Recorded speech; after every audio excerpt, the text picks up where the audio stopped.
Hello everybody, we've got Dr. Grimes here, great friend of mine and colleague, comes in here and he's got little information to share about COVID-19. David, go ahead my friend, explain to our friends.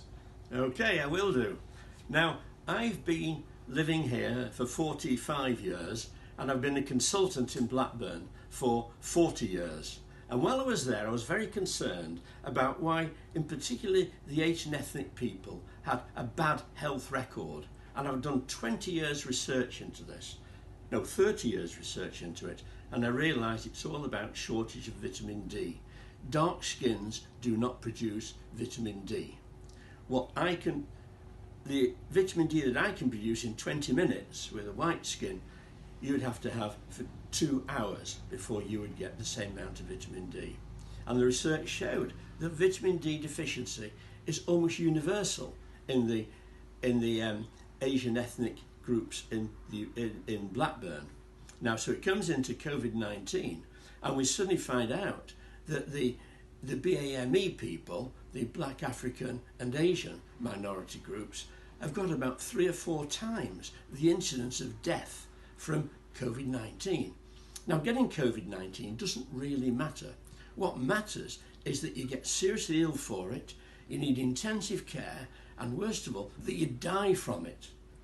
There have been studies from India, from the Philippines and Indonesia.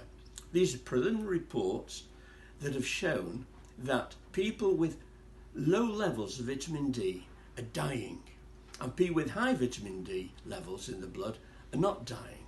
They just get mild disease. Now, these reports were sent to internationally because the pandemic has spread from the east to the west, and so they've got the first experience of it, and they're trying to alert us in the west what to do. And what to do is make sure that we all have good levels of vitamin D. Now, I would recommend, no, not just I, it is recommended by the experts in vitamin D, of whom I'm part of an international group, that we should be taking vitamin D 4,000 units each day. 4,000 units each day. The cost of this is about £10 for a year's supply. These can be life-saving. Everyone should be taking vitamin D. Not just people of Asian ethnicity, but also people like me. And I take vitamin D 4,000 units each day. I've done so for 20 years. And I hope it's going to keep me healthy. And I hope it will keep you healthy. And doctor, also just tell them about your blog. They can go and read up if it's still available. I've actually got a blog running. And it's been running now for several years. But I've done a lot on this vitamin D COVID-19 story. To look at my blog, look at Dr. Dr. David Grimes. So www.drdavidgrimes.com. Thank you. Thank you for listening.